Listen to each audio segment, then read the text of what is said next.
everybody, welcome back to the Rookie Show. I have not made anything in a very long time. This week has just been a whole mess. I haven't really been posting anything this week because the week just started off horrible, and like I just didn't even feel like recording anything, but I felt like I'd make some content to you guys and let you know what's going on, so you're kind of like up to speed with what is going on out here. To give you a background as far as the loads go, basically what happened was I picked up a load Saturday morning in Illinois, like right by my house, by St. Louis, just across the border. Just across, yeah, the border. I picked that load up, and then I had two deliveries. My first delivery was in Syracuse, New York, Monday at like 3 a.m. And then I had a second delivery in Philadelphia, PA. That one was supposed to be delivered at 1 p.m. Monday. So, temperature in the reefer was -10. Everything was going good. I went to Syracuse. I delivered the first one. As far as that goes, they didn't give me the right bill of lading back to me, but they faxed it. Boom, problem solved. On top of that, I've been having issues with the truck. I don't know what's going on, but I do think that there's a cut somewhere in the hose where it's bringing in air, and fuel is hard to pull for the motor, for the engine. Basically, it shuts off on me, and then it will not start. And what I've been having to do is put some starter fluid on here so it would start. A whole mess. It could be a couple things, who knows, we'll see. But the biggest issue we've been having was the reefer unit. So Monday, I'm going to Philadelphia to deliver that load, and I checked my reefer before I left. I'm like, everything is good. And then I'm like, hey, you know, I'm gonna stop for a quick break. And I stop, I go check the reefer, I look at it, this thing shut off. The temperature is like going up. It's supposed to be 0, it's sitting at 20, and I'm like, what's going on? I try to start it, it starts, runs for like 5 seconds, shuts off. First thing is like, oh, maybe it ran out of coolant or something. No, coolant was fine. You know, I did add some, but the coolant was not the issue. Fuel was good, battery was good. It's not the battery because it starts. I couldn't even think of anything.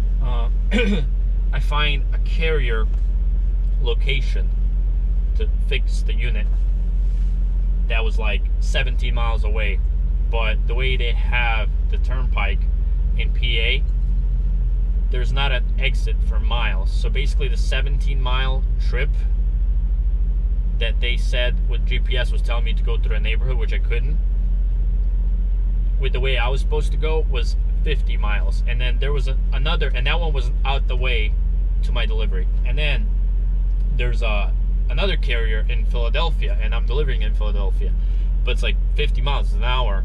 I'm gonna have an hour of reefer not running, and my temperature is going up. So we give them a call, and you know, we basically accept the fact that we don't have any other choice but just to go there. So we go there, I get there, man, oh man, horrible service, let me tell you. It's Penn Power Group in Philadelphia, Pennsylvania. They're like right downtown, maybe like half an hour from downtown. It's probably the only carrier there that they have. It's crazy. That was horrible customer service. I've never been in a place that has worse customer service than that. Like, that was kind of ridiculous. Zero urgency for the fact that there's a load in the trailer and it's going bad. Everybody's just kind of sitting, relaxing, taking in time to do anything. Like, it just multiple things. So they get at it, you know, they're looking around and this and that, and they tell me the fuel solenoid went bad, and we're like, yeah, that's fine, just replace it, we have a load we got to go to.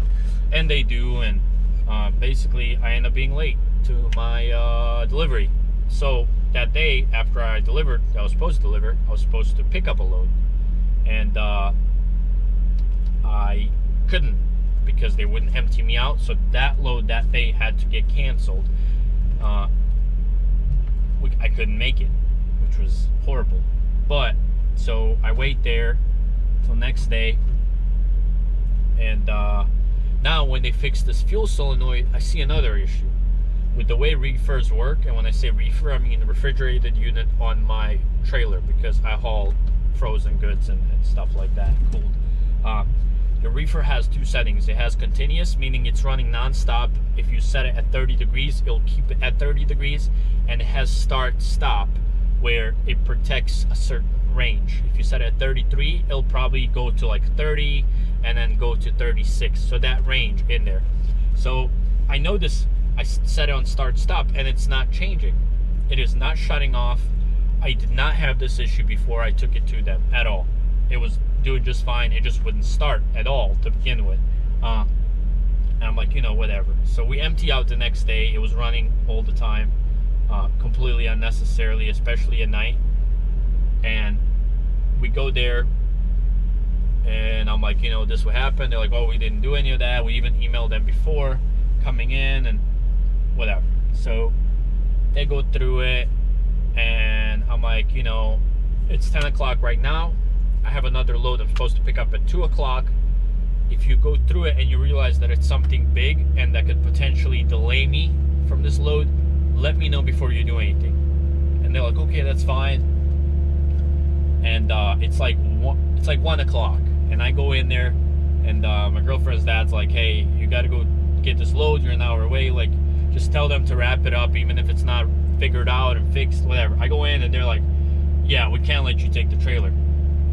And I'm like, what do you mean you cannot let me take the trailer? And they're like, well, we thought your software on your micro is basically the computer unit, has went bad, which is this guy right here from my thumbnail. So this is a micro, and I have two of these right now with me, and there's a brand new one in the reefer. So they're telling me the micro, they thought was going bad, so they tried to like update it or do something, whatever they did. So they completely wiped my micro that was working perfectly fine, but the start stop would not work, but it was working. And basically now my reefer would not start at all.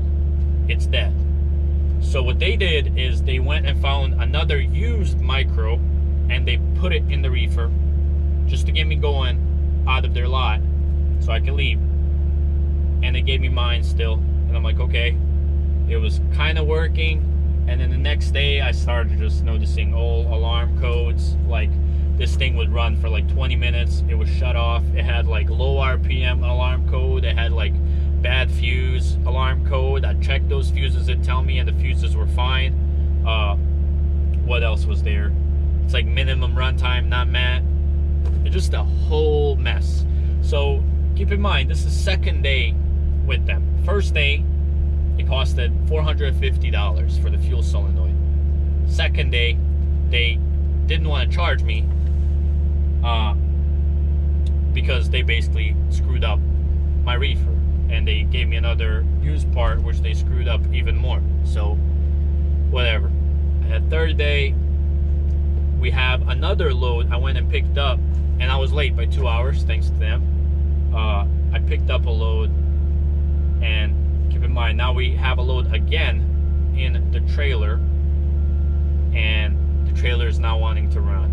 So at this time, I made it to Ohio from PA, and there's another carrier there, and we just kind of like say, hey, just go in, have them fix it what needs to get done, because we can't afford to keep canceling loads, and especially if this load goes bad, it'll be even worse.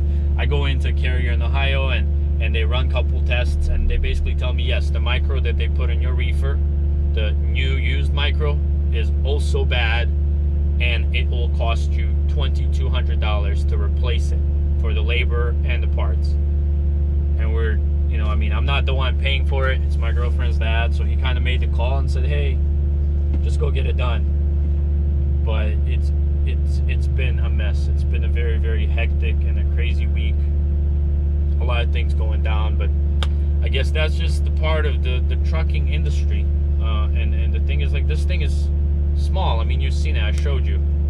That little part cost over $2,000. Like, that's crazy. I mean, everything for trucks is crazy expensive. Like, a hose in the front that connects to my brake chamber. It's like this big. It's literally a hose. It's like $60-something. Like, it's crazy. Must say, weeks like this make me kind of be thankful I'm not an owner-operator, but things just happen. You can't control it, so it is what it is. But yeah, right now, I empty out that load from PA. I hauled it to Bloomington, Indiana, and today I went from Bloomington, Indiana back to Cincinnati, Ohio.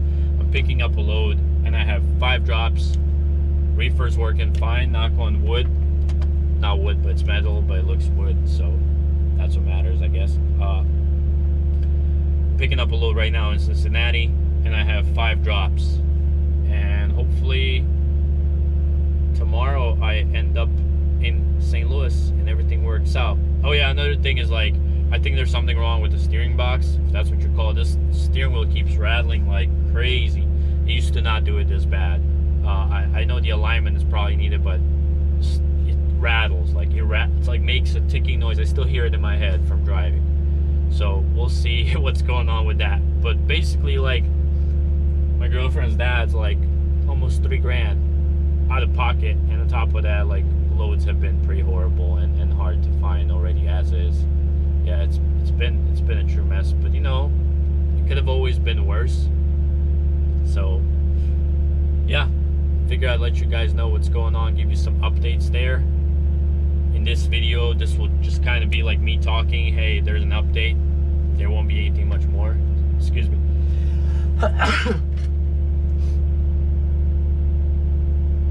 If my girlfriend was here, she would say, you've been blessed. I have. So yeah, there's no driving in this, there's no time lapses, so just give you an update so you know what's going on. We're still rolling, and hopefully we'll start making videos again. Hopefully it gets better. Thanks for watching. You know, hit that subscribe, notifications, like, comment, share, all of the above if you'd like. If you don't, I can't make you. Thanks for watching, and catch you guys later.